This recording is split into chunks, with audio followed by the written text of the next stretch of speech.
কিছু তো আছে, মানে কিছু তো আছে, ওইটা সিক্রেট থাক। যা চেয়েছি তার চেয়ে বেশি পাইছি। যতদিন থাকবো এই গান নিয়ে থাকবো, মানে নিজেকে হারিয়ে যেতে দেব না। আর আমি কোনো সিন্ডিকেট মানি না, আমি আমার মতো চলি।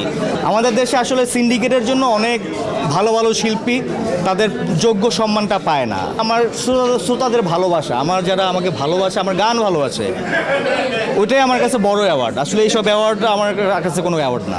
যেই গান নিজ থেকে জনপ্রিয় হয়, গান অনেক দিন থেকে যায়।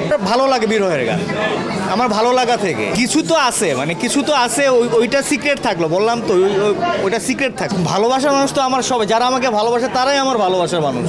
লাইফ পার্টনার তো আমার আছেই, কিন্তু আমার পার্সোনালি কেউ ছিল না। না না না, ছিল না। বাধাগ্রস্ত বলতে আমি যা চেয়েছি তার চেয়ে বেশি পাইছি। আসলে আল্লাহ আমাকে অনেক দিয়েছে। আমি কখনো ভাবি নাই যে এরকম জনপ্রিয়তা আমাকে আল্লাহ, মানে আমি হব আর কি, মানুষ এত ভালোবাসবে আমাকে। তাই এটা পেয়েছি, এটা আসলে আমি কখনো ব্যর্থ হই নাই। আমি একজন মিউজিশিয়ান থেকে একজন মিউজিক ডিরেক্টর থেকে একজন সিঙ্গার। তা আমার মানে আমার চলাটা অনেক দীর্ঘ।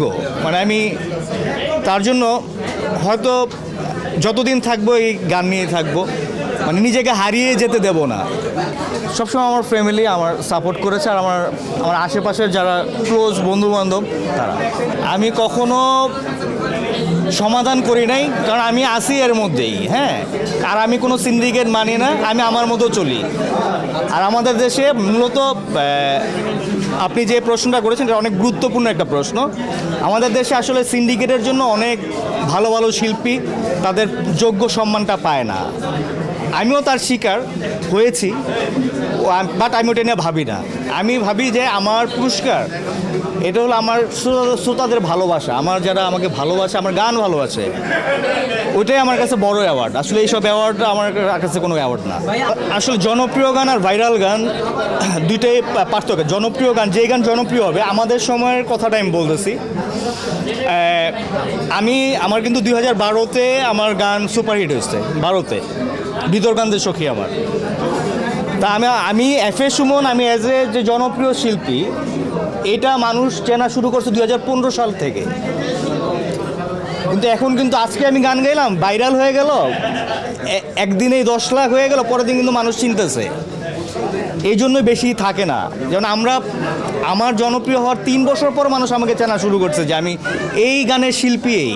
ঠিক আছে, এই জন্য আমাদের গানগুলো এখনও মানুষ সে আগের গানও এখন একই রকমভাবে দেখে, একই রকমভাবে ট্রেন্ডিংয়ে থাকে।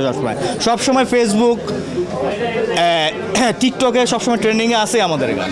মানে আমাদের মতো যারা শিল্পী, যারা জনপ্রিয় শিল্পী, তাদের গান থাকবেই, এটা আজীবন থাকবে। এটা আসলে ভুল ধারণা। মানে টেকনোলজি থাকবেই, একটা গানের বডি তাকে জনপ্রিয় করে, গানই গানকে জনপ্রিয় করে। ওই গানের মধ্যে ওই ম্যাটেরিয়ালস থাকতে হবে, গান এমনিতে জনপ্রিয় হবে। দরকার আছে মানুষ ওটা ছড়ানোর জন্য প্রয়োজন আছে, বাট নির্ভর করলে হবে না। গানকে আগে ভালো করে বানাইতে হবে, ওই গানের ম্যাটেরিয়ালসগুলো ওরকম লাগবে। আগে তো আমরা আসলে ছড়ানোর বিষয়, সিডি বের হয়েছে, বিভিন্ন জায়গায় বড় কোম্পানিগুলো সারা বাংলাদেশ সিডি পৌঁছাই দিছে। যেই গান জনপ্রিয় হয়েছে ওই গান আরও সিডির অর্ডার আসছে, যেগুলো জনপ্রিয় হয় না ওই সিডিগুলো ব্যাক করছে, এরকমই ছিল। আর এখন তো আসলে সব ডিজিটাল প্ল্যাটফর্ম, সব হলো ভিজুয়াল। ইউটিউব আছে, টিকটক, ফেসবুক, বিভিন্ন ডিস্ট্রিবিউট আছে, স্ট্রিমিং অ্যাপস আছে। এইসব জায়গায় আসলে অনেক সময় টাকা দিয়েও গান জনপ্রিয় করা হয়, তাও ওটা এই জন্যই গান বেশি দিন টিকে না।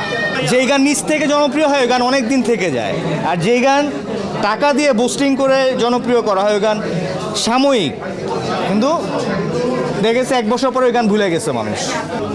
আমাদের গান তো মুছে যাচ্ছে না, আমাদের গান মুছবে কেন? আমাদের গান তো আরও বেশি হিট হচ্ছে। হ্যাঁ, আমাদের গান, আমার পুরনো গান যদি আমি একটা রিলস করে দেই, আজকে দিলে 1 সপ্তাহ ওইটা 20 লাখ, 25 লাখ, 30 লাখ হয়ে যায়। কেন হয়? পুরোনো গান আমার জনপ্রিয় গান হচ্ছে না। অশালীন গান যারা গাবে এদের সবসময় কিছু মানুষ নিবে, যারা অশালীনতা পছন্দ করে তারা নিবে, যারা শালীন তারা নিবে না। পৃথিবীতে শালীন মানুষের সংখ্যাই বেশি, অশালীন মানুষের সংখ্যা কম। তো ভালো গানই বেঁচে থাকবে, ওই অশালীন গান বেঁচে থাকবে না। আমি সবাইকে বলবো, সবাই ভালো গান শুনবা, বাংলা গান শুনবা, আর আমাদের সাথে থাকবে সবসময় বাংলাদেশি শিল্পীদের সঙ্গে। দেশে দেশে সবার সাথে দ্য নিউজ।